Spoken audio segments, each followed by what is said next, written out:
was too hot in the first night? With the Of fire? course, same hot night. Same hot night? Yes. Okay, and they were sweating really? Yeah, you will. And second night they were freezing?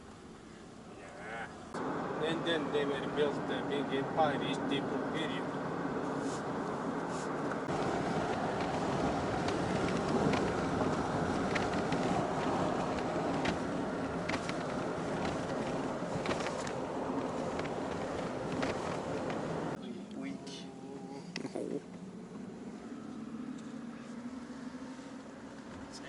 That's why we're losing the time. It's a little...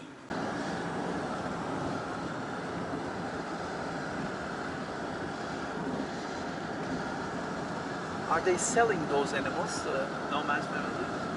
Maybe. Sometimes if they need money, of course. Righty, so we are on our way to central Mongolia. So it's about a 7-hour drive from Ulaanbaatar. And as you can see, there is absolutely nothing anywhere. It's some very clear, open plains, no trees, no rivers. But we'll see where we can get to after the 7 hours. Oh, look that. You can get your money from Marco. He said to post it. Not me. And then we learned so well how to drink vodka. We're only, what, a couple hours in? Actually, not even. And we're here, still in the middle of nowhere, just having a lunch break right here. So we'll go in and we'll check out what we got. Nearly 5 hours since there.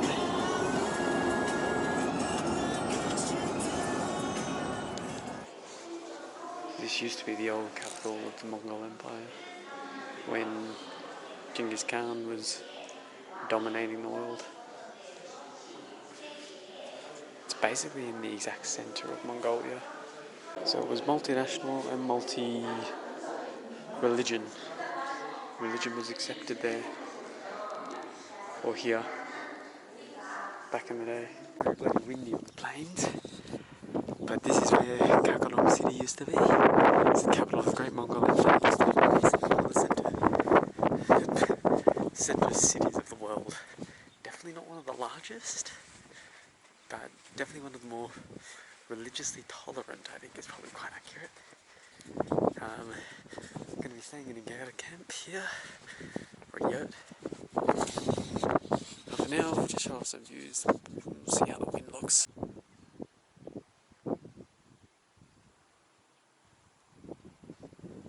See how flat it all is. No trees, it's just green hills as far as you can see. The 5-hour drive it took to get here was pretty much the exact same the whole way.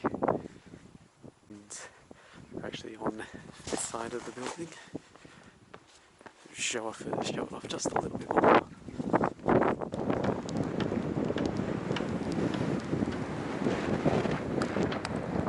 Cover the camera as much as I can from the wind. But this is the opposite side of the city, or the town actually. It's barely, hardly anyone. That's just beautiful. It's just the top of the bottle. It's a bit bloody windy. Ooh. We'll hide in the corner.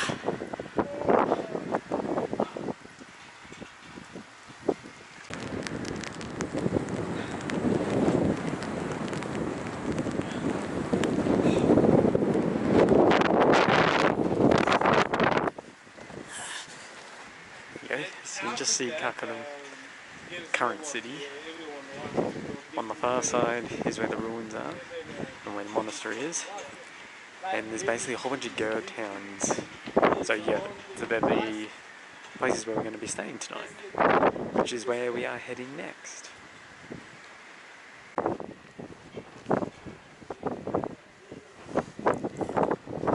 It's amazing.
Spend enough time here.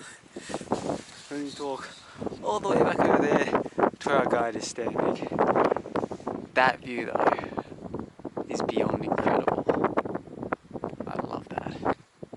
Alright, let's make our way back. Oh, there's 17, 16. We are staying in number 10, 11. I'm guessing it's that one.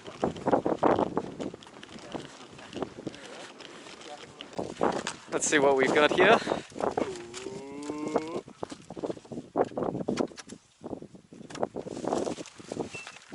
Wow, they're Oh. even bad. Hell yeah. Holy shit. It's like a little hobbit though. That actually looks really nice. I kind of like it. Ooh. Any preferences? Oh, you got 4. You can get Dalco in here. Well, I'll take this one here. Right. Nice. Yeah, well, it's quite nice on the inside of these guys.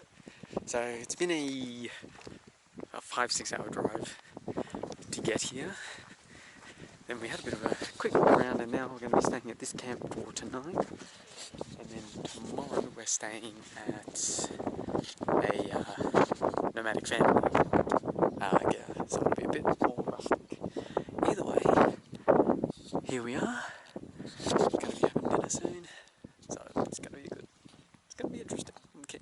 These videos were about 2 hours ago, and as you can see, there is no wind, no clouds, no absolutely nothing.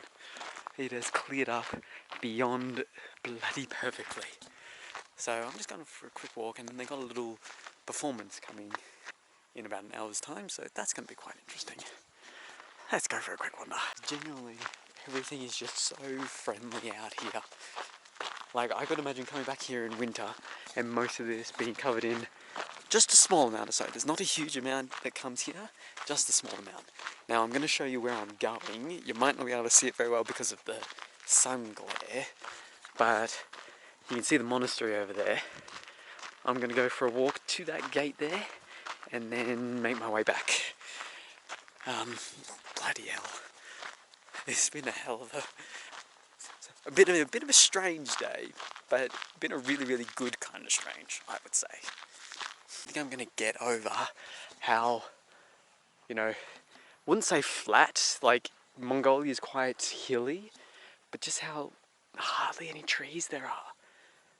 Like, again, this area here has some trees, I'll admit, but if you look at those hills over there, there's nothing. The drive here, nothing.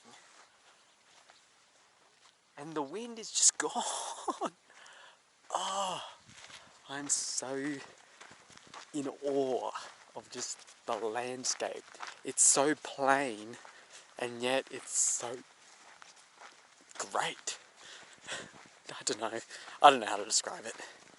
Just wonders if you could hire a car in Mongolia, find a place to park and camp for the night. Again, I'm kind of cheating by using the shadow at the moment, but like that Russian-made vehicle there is probably doing the same thing. There's the monastery. We're going to be going actually inside that tomorrow morning. It's also, by the way, 9 o'clock. Okay, not quite that late. 8:30. It's 8:30 at the moment. But just this sort of pops out in the middle of nowhere. And I just love it. Tomorrow is supposed to be beautiful and on point. So the plan so far is breakfast 8:30, 9 o'clock, we're going to go into this monastery here. It should be a good time of the day, apparently, to go in. Then after that, not 100% sure, but I've got like the rough itinerary for the next few days. We've got horse riding, camel riding in the Semi-Gobi, which is about 90-kilometre drive from here. Then I think there's another monastery stop.